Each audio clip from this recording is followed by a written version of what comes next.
pertanyakan jika informasi itu bersumber dari sumber yang belum dapat dipertanggungjawabkan secara pasti dan bersumber dari narasumber yang kurang terpercaya.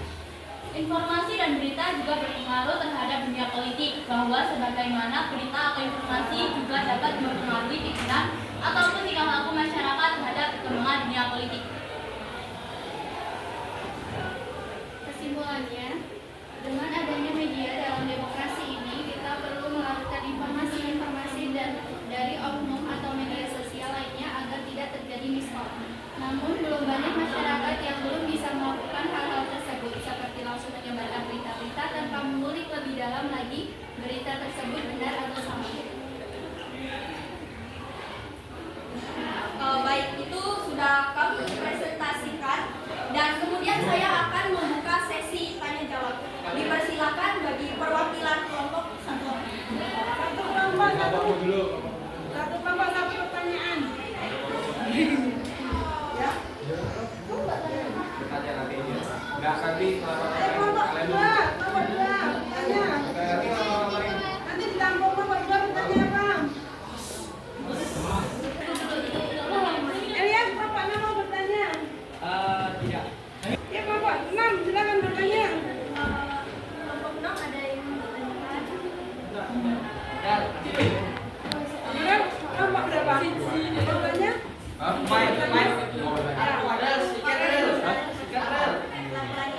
Iya.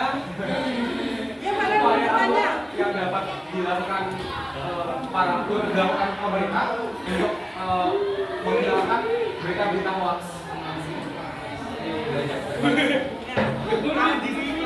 Langsung jawab apa tampung dulu? Pertanyaannya diulang lagi biar temannya tahu ya.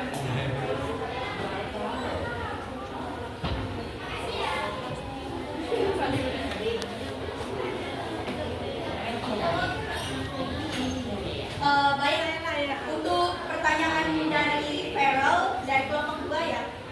Pertanyaannya itu adalah upaya apa yang dapat dilakukan pemerintah untuk menghilangkan berita hoax. Tentunya kita tahu bahwa di Indonesia ada yang namanya Kominfo yang sudah menjadi ranahnya untuk menghalau berita-berita hoax yang ada. Kemudian pemerintah bisa memberikan sosialisasi dan edukasi yang lebih bagi anak muda, karena sekarang targetnya bukan hanya generasi milenial, bukan hanya generasi baby boomer, tapi juga Gen Z juga bisa kena hoax. Jadi sudah sepatutnya pemerintah itu memberikan edukasi yang dalam, bagaimana cara berteknologi yang baik dan bijak, seperti itu. Untuk langkah-langkahnya sendiri bisa diambil, contohnya pemerintah menurunkan petugasan kepada sekolah untuk mengedukasi anak mudanya, karena anak muda adalah orang yang paling cepat menyerap informasi dengan baik. Sekian jawabannya, apakah sudah jelas? Terima kasih sudah jelas. Oke, Kasih tepuk tangan. Mendasari seseorang mudah mempercayai berita yang belum pasti jelas.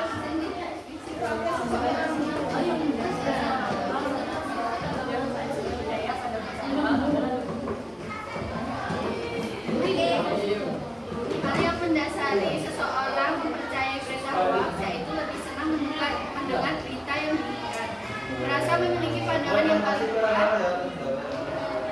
terbatasnya pengetahuan,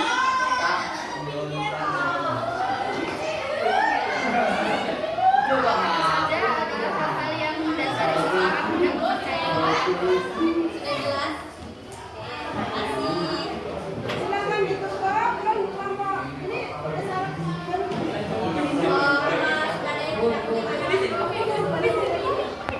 Sekian presentasi dari kami dan kami sudah menjawab pertanyaan-pertanyaan yang sudah diberikan. Semoga bermanfaat. Apabila ada